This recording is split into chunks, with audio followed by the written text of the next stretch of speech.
Hello guys आज के इस वीडियो में क्लास 10वीं का मैथ्स के क्वेश्चन बैंक 2014 का प्रथम पाली में पूछे गए ऑब्जेक्टिव क्वेश्चंस का सॉल्यूशन करेंगे। तो क्वेश्चन नंबर फर्स्ट क्या है, यदि अल्फा तथा बीटा द्विघात बहुपद f of x equal to x square plus 2x plus 3 का मूल हो तो 1 upon alpha plus 1 upon beta का मान होगा। यहाँ से क्या करेंगे, आइए इसका सॉल्यूशन करते हैं। द्विघात बहुपद दिया हुआ है, 1 upon alpha plus 1 upon beta का मान पूछता है।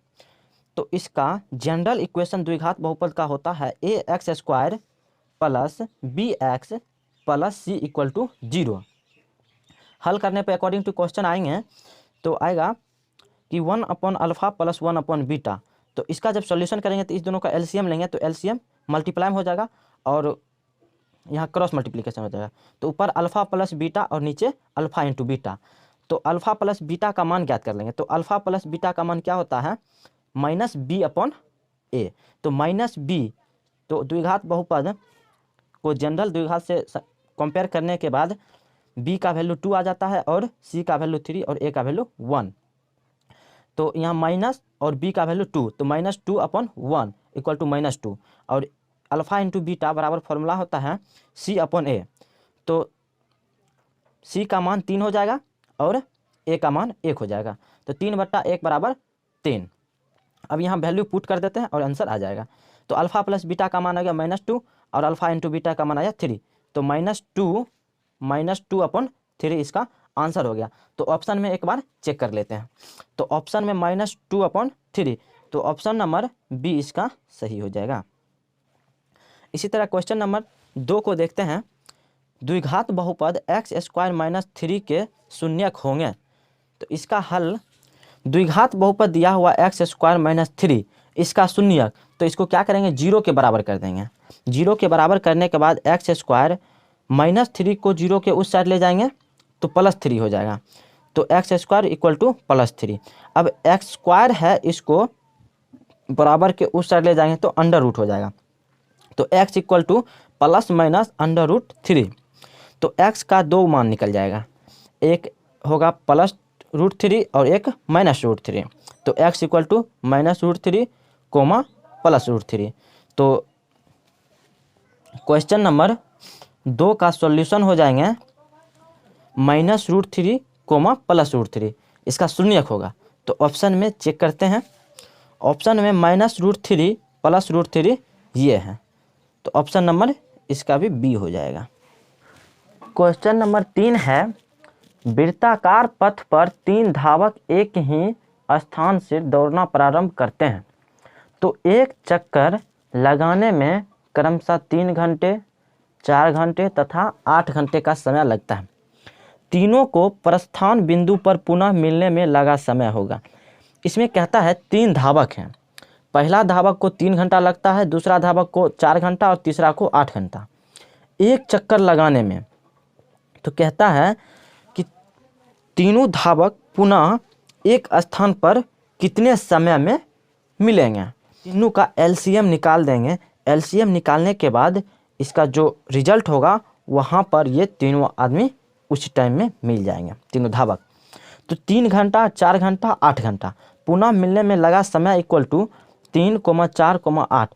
इसका एलसीएम निकाल देंगे। एलसीएम निकालने के बाद देखिए, जब एलसीएम निकालेंगे तो होगा 2 से पहले लगा देंगे तो 3 तो 3 रह जाएगा, 4 का 2 हो जाएगा और 8 का 4 हो जाएगा। उसके बाद फिर 2 से लगाएंगे तो 3 का 3 ही रह जाएगा और ये 2 1 हो जाएगा और 4 का आधा 2 हो जाएगा। अब इसका मल्टीप्लिकेशन कर देंगे, 2 × 2 × 3 × 2, तो आया 2 × 2 4, 12 दूना 24। तो 24 इसका आंसर होगा। अब तीनों धावक 24 घंटा के बाद एक जगह मिल जाएंगे।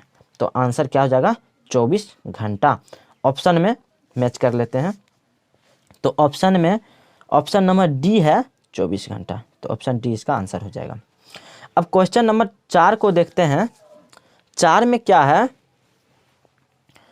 2,3,0,3,2,6, तो इसका कहता है बहुलक होगा।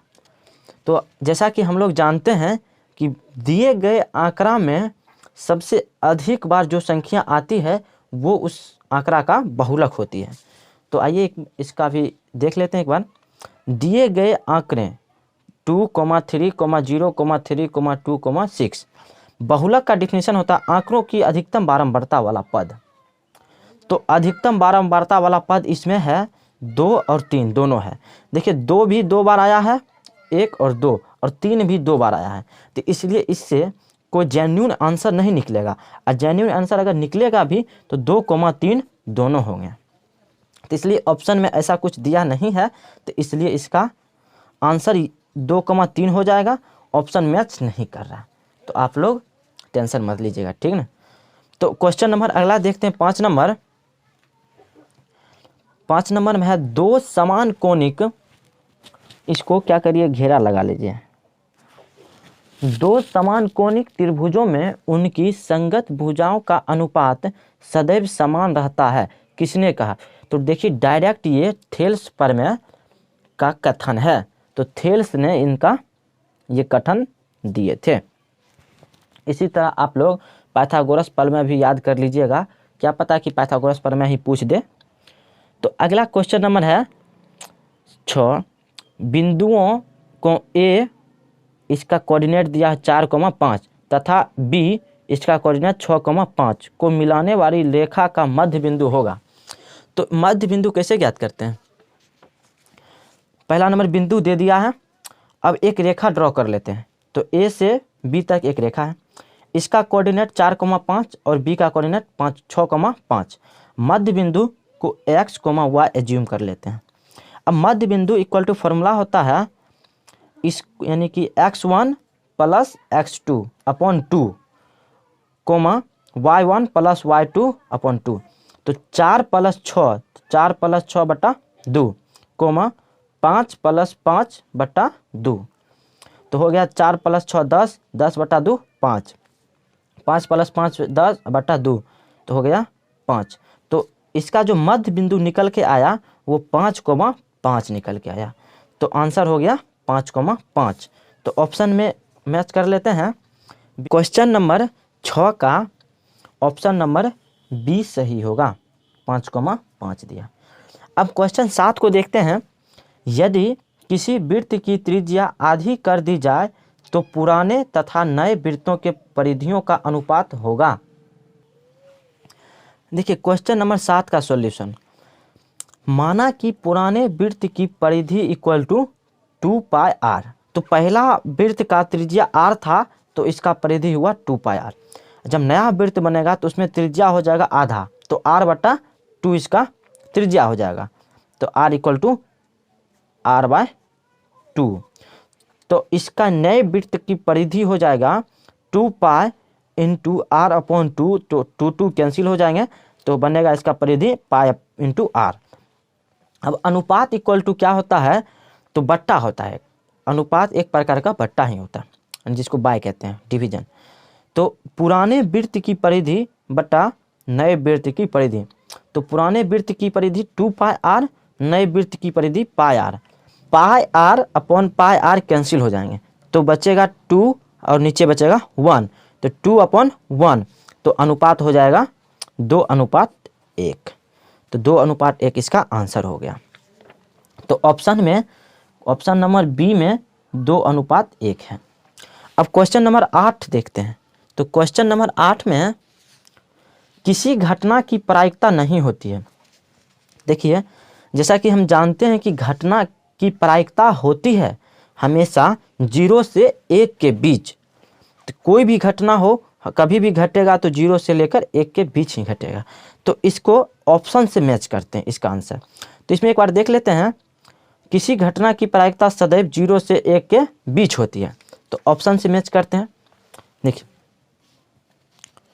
ऑप्शन नंबर ए में है 0, तो 0 तो इस घटना की प्रायिकता होगी।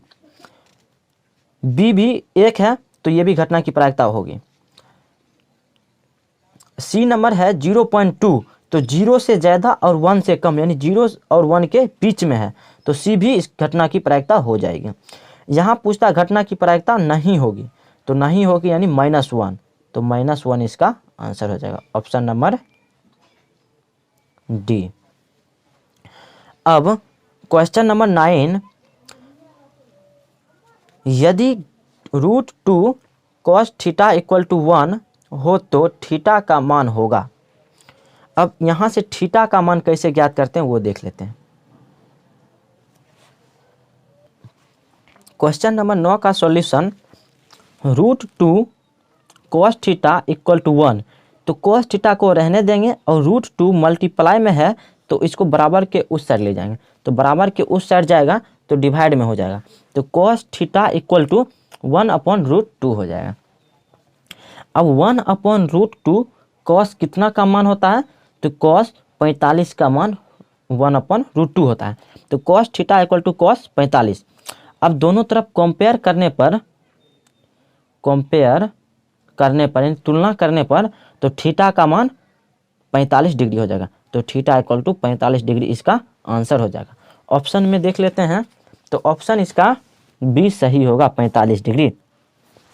अब क्वेश्चन नंबर 10 में है कि 1 + cot² a upon 1 + tan² a बराबर होगा, तो इसका solution 1 + cot² a equal to हो जाता है cosec² a upon 1 + tan² a equal to sec² a। इसको अपोजिट वाला फॉर्मूला लगाकर हल करेंगे, तो cosec का अपोजिट साइन होता है और sec का अपोजिट cos होता है, तो cosec² a equal to 1/sin² a upon sec² a का अपोजिट 1/cos² a। अब इसका सॉल्यूशन करेंगे तो ये डिवाइड में है तो ऊपर जाएगा तो मल्टीप्लाई में हो जाएगा, तो 1/sin² a into cos² a upon 1 गया कैंसिल हो जाएगा, तो बचेगा cos² a upon sin² a, तो cos² a upon sin² a तो cot² a हो जाता है। तो इसका करेक्ट आंसर हो जाएगा ऑप्शन नंबर सी में cot² a है, तो सी इसका करेक्ट आंसर हो जाएगा। तो 1 से लेकर 10 तक जितने भी क्वेश्चन थे वो ऑप्शन वाले थे, और 11 से लेकर 20 तक जो भी क्वेश्चन होंगे वो विदाउट ऑप्शन वाले होंगे। तो इसका एक शब्द में आंसर लिखकर और डैश देकर इसका आंसर दे देना है। देखते हैं क्वेश्चन नंबर 11, 17/24 का दशमलव प्रसार होगा। अब इसका सॉल्यूशन कैसे, दशमलव प्रसार कैसे ज्ञात करते हैं। पहला नंबर हम लोग जानते हैं कि दशमलव प्रसार 2 होते हैं, एक शांत और दूसरा अशांत। अब जब शांत और अशांत, तो इसको चेक करने के लिए अंश को छोड़ देंगे, हर में क्या करेंगे कि 2 यानी 2 का पावर n इंटू 5 का पावर n। दशमलव प्रसार का सही जानकारी के लिए पहले हर में चेक करेंगे, उसका गुणनखंड जब करेंगे तो वहाँ से चेक करेंगे कि 2 का पावर n कोई भी संख्या हो सकता है, जैसे 2 3 4 5 7 कुछ भी, और 5 का पावर n। अगर इस फॉर्मेट का अगर मिल गया तो वो कन्फर्म है कि शांत होगा, दशमलव प्रसार शांत होगा। अगर इसके अलावा कुछ भी होता है, जैसे कि 3 4 2 1 कुछ भी होगा मल्टीप्लाई में, तो वो संख्या अशांत हो जाएंगे। तो केवल इसको चेक करना है, अगर 2 का पावर n इंटू 5 का पावर n मिल जाए, सिर्फ इतना ही रहने चाहिए, तो वो हो जाएंगे शांत विदाउट, वरना अशांत हो जाएंगे। अब इसको चेक करते हैं, 17 को उसी तरह छोड़ देना है, 24 का गुणनखंड करना है, तो 2 गुने 2 गुने 2, तो 2 दूना 4 दूना 8, 8 तरीके 24। तो यहाँ तो 3 2 हैं, तो 3 2 को हम लोग 2 का क्यूब लिख सकते हैं, तो 2 का क्यूब लिख सकते हैं, उसके बाद गुना, और उसके बाद 3 अकेला है तो 3 का पावर 1। तो कहने का मतलब जो कॉन्सेप्ट बताए वो कॉन्सेप्ट फॉलो किया अशांत के लिए। शांत के लिए कॉन्सेप्ट था कि 2 का पावर n, तो 2 का पावर तो n मिल गया, यानी 2 का पावर 3, लेकिन 5 का पावर n नहीं मिला, 5 का पावर n नहीं है, तो इसका मतलब दिया गया दशमलव अशांत है, तो अशांत इसका आंसर हो जाएगा। तब इसका आंसर कैसे लिखेंगे बोर्ड एग्जाम में, तो क्या करना कि 11 यहाँ पर लिख देंगे, 11 आंसर, उसके बाद तीर का निशान और अशांत, इतना लिखकर छोड़ देना। अब इसके बाद अगला क्वेश्चन को देखेंगे 12 नंबर। 12 नंबर में क्या है कि असंगत समीकरण के युग्म का हल होता है। पहला नंबर, असंगत समीकरण कैसे होता है वो हम देख लेते हैं। जब दो समीकरण दिया रहेगा, जैसे a1 x plus b1 y plus c1 equal to 0, फिर उसके बाद a2 x plus b2 y plus c2 equal to 0, तब इसका जब समीकरण को असंगत और असंगत ज्ञात करेंगे तो करेंगे a1 बट्टा a2 बराबर b1 बट्टा b2। अगर आ गया उसके बाद फिर c1 निकालेंगे, c1 बट्टा c2। अगर b1 बट्टा b2 बराबर नहीं होगा c1 बट्टा c2, अगर ये कंडीशन फॉलो कर गया, a1 बट्टा a2 इक्वल टू b1 बट्टा b2 does not equal to c1 बट्टा c2, तब ये समीकरण असंगत होंगे और इसका कोई भी हल नहीं होगा। तो इसको भी क्या करना है, 12 नंबर यहाँ पर देकर और आंसर में ये चीज़ लिख देना। अब क्वेश्चन नंबर 13 को देखते हैं। क्वेश्चन नंबर 13 में है, चित्र से y का मान होगा। देखिए चित्र दिया हुआ है और यहाँ से y का मान कहता है ज्ञात करने के लिए। आइए इसको अच्छे से समझते हैं। चित्र दिया हुआ है, दो पैरेलल लाइन दिया हुआ है, उस पे दो प्रतिच्छेदी रेखा दिया है। अब उसमें एक कौन ए पूछ रहा है यानी y, b मालूम नहीं है, z भी अपना मन से एज्यूम किए हैं, और यहाँ पर कौन ये दिया हुआ 125 डिग्री, उसके कौन डी 70 डिग्री है और कौन सी x है। अब एक चीज़ ध्यान दीजिए, जब थ्योरम पढ़ते होइएगा क्लास, रेगुलर क्लास में, तो उसमें एकांतर अंतःकोण, तो एकांतर अंतःकोण जब दो पैरेलल रेखा रहते हैं उसके बीच एक रेखा खींचा जाए तो उसका एकांतर अंतःकोण समान होते हैं। तो एकांतर अंतःकोण यानी ये 70 और यहाँ पर ये दोनों बराबर हो जाएंगे, तो कौन एंगल बी का मान, तो यहाँ से एंगल बी का मान 70 डिग्री हो जाएगा। तो एकांतर अंतःकोण से angle B equal to 70 degree. अब ऐसा भी हम लोग जानते हैं कि किसी रेखा पर बना कोण 180 डिग्री होता है। तो ये एक रेखा है, ये एक रेखा है, इस पर पूरा कोण 180 डिग्री होंगे। तो आधा दिया, आधा से थोड़ा ज़्यादा दिया हुआ है, वो दिया हुआ 125 डिग्री। तो यहाँ से हम जेड का मान ज्ञात कर सकते हैं। तो जेड का मान ज्ञात करने के लिए 180 माइनस 25 कर देंगे, तो Z equal to 180 degree minus 25 degree, तो जेड का मान आ गया 55 डिग्री। तो एंगल जेड निकल गया। लोग जानते हैं कि त्रिभुज के तीनों कोणों का योग 180 डिग्री होता है, तो उसमें दो कोण हमको पता हो गया। एक देखिए ये कोण 70 डिग्री पता हो गया, उसके बाद ये भी 55 डिग्री पता हो गया। तो अब यहाँ से हम y ज्ञात कर सकते हैं। तीनों कोणों का मान 180 डिग्री, इस दोनों को जोड़कर 180 में घटा देंगे तो y का मान आ जाएगा। आइए वो भी एक बार देख लेते हैं। देखिए angle y plus angle z plus angle b equal to 180 degree, angle z 55 degree निकाले और एंगल b 70 डिग्री निकाले, दोनों को जोड़ेंगे तो 125 डिग्री हो जाएगा। 125 को बराबर के राइट साइड लाएंगे तो माइनस में हो जाएगा, तो 180 डिग्री माइनस 125 डिग्री, तो y का मान आ गया 55 डिग्री। तो 55 डिग्री इस क्वेश्चन का आंसर हो जाएंगे, यानी y का मान हो जाएगा। तो आइए एक बार ऑप्शन में चेक कर लेते हैं 55 डिग्री, सॉरी ये विदाउट ऑप्शन वाला है, तो इसका आंसर लिखकर हम लोग 55 डिग्री कर देंगे। तो यहाँ पर 55 डिग्री तत्काल भर देते हैं, आप लोग भी अपना देख लीजिएगा। अब क्वेश्चन नंबर 14 है। तो क्वेश्चन नंबर 14 में वृत्त की स्पर्श रेखा स्पर्श बिंदु से केंद्र को मिलाने वाली रेखा पर होती है। तो एक वृत्त ड्रॉ करते हैं पहले। ये एक वृत्त है, इस पे एक स्पर्श रेखा ड्रॉ कर दिए। अब ये स्पर्श रेखा और इस केंद्र बिंदु से जो लाइन ड्रॉ करेंगे तो वहाँ पूछता है कि कौन सा कोण बनेगा। तो हम लोग जानते हैं कि यहाँ पर जो केंद्र है और स्पर्श रेखा पर बना कोण परपेंडिकुलर यानी लंब होता है, तो इसका आंसर हो जाएगा लंब। तो लंब इसका परपेंडिकुलर इसका आंसर हो जाएगा 14 का। अब क्वेश्चन नंबर 15 पर देखते हैं। क्वेश्चन नंबर 15 में है कि एक्स अक्ष पर स्थित किसी बिंदु का वाई नियामक होता है। एक्स अक्ष पर स्थित किसी भी बिंदु का वाई नियामक शून्य होता है, तो इसका आंसर हो जाएगा शून्य। शून्य इसका आंसर हो जाएगा। इसी तरह अगर वाई अक्ष पर एक्स नियामक पूछे तो वहां भी आंसर शून्य ही होगा।